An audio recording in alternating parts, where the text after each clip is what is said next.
warahmatullahi wabarakatuh. Salam solusi, solusi untuk berdiskusi.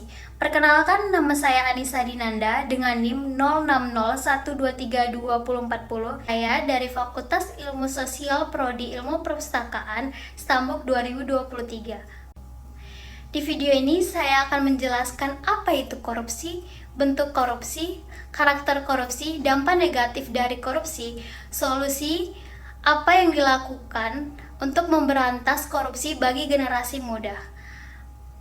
Baiklah, saya akan langsung menjelaskannya.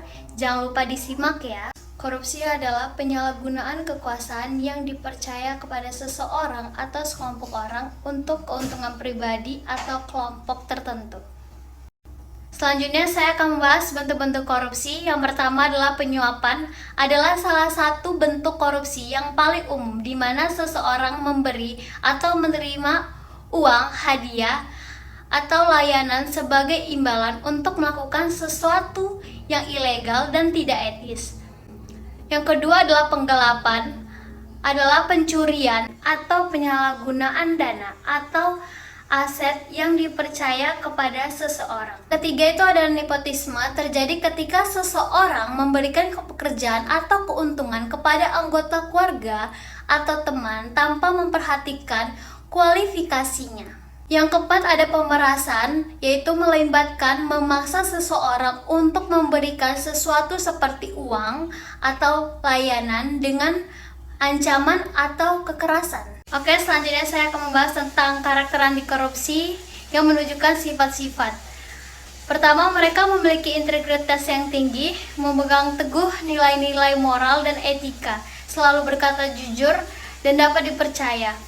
Dua, mereka memiliki sifat transparan dalam setiap tindakan dan keputusan, serta bertanggung jawab atas setiap tindakan keputusan yang diambil. Yang ketiga, mereka juga memiliki keberanian untuk melaporkan atau menolak tindakan korupsi meskipun menghadapi resiko dan berkomitmen untuk selalu bertindak adil serta memperjuangkan keadilan bagi semua pihak. Selanjutnya saya akan membahas tentang dampak negatif korupsi. Korupsi bukan hanya tentang masalah moral, tapi juga memiliki dampak yang merugikan untuk kita. Yang pertama adalah pemborosan dana publik. Dana yang seharusnya digunakan untuk pembangunan dan layanan publik seringkali disalahgunakan atau dialihkan untuk kepentingan pribadi. Contohnya adalah dana yang seharusnya digunakan untuk memperbaiki jalan raya atau membangun sekolah seringkali berakhir di kantong pejabat yang korupsi. Yang kedua adalah korupsi memperkuat ketidaksetaraan ekonomi dengan memperkaya segelintir orang sementara mayoritas masyarakat terpinggirkan. Bayangkan jika sedikit orang kaya semakin menjadi kaya, sementara banyak orang yang terus hidup dalam kemiskinan. Yang ketiga adalah korupsi mengganggu penyediaan layanan publik seperti kesehatan, pendidikan, infrastruktur. Akibatnya layanan-layanan tersebut seringkali tidak memenuhi standar dibutuhkan atau tidak tersedia bagi seluruh masyarakat. Hal ini sangat mengganggu kita semua karena kita tidak mendapatkan layanan yang seharusnya kita dapatkan.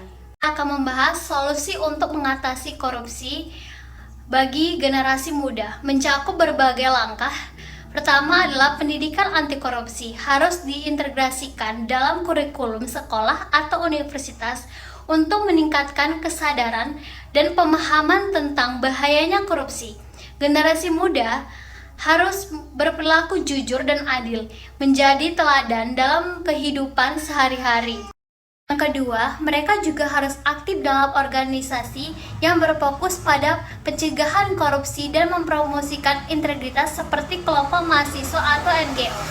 Selain itu, memanfaatkan mekanisme pelaporan atau whistleblowing untuk melaporkan tindakan korupsi yang diketahui sangat penting. Yang ketiga, penggunaan teknologi dan media sosial dapat digunakan untuk mengempanyekan anti korupsi dan meningkatkan kesadaran publik. Yang terakhir, generasi muda harus terlibat aktif dalam pengawasan program pemerintah atau proyek publik untuk memastikan transparansi dan akuntabilitas. Baiklah, itu saja yang dapat saya sampaikan tentang anti korupsi. Semoga video ini bermanfaat. Jika ada salah, saya mohon maaf. Assalamualaikum warahmatullahi wabarakatuh.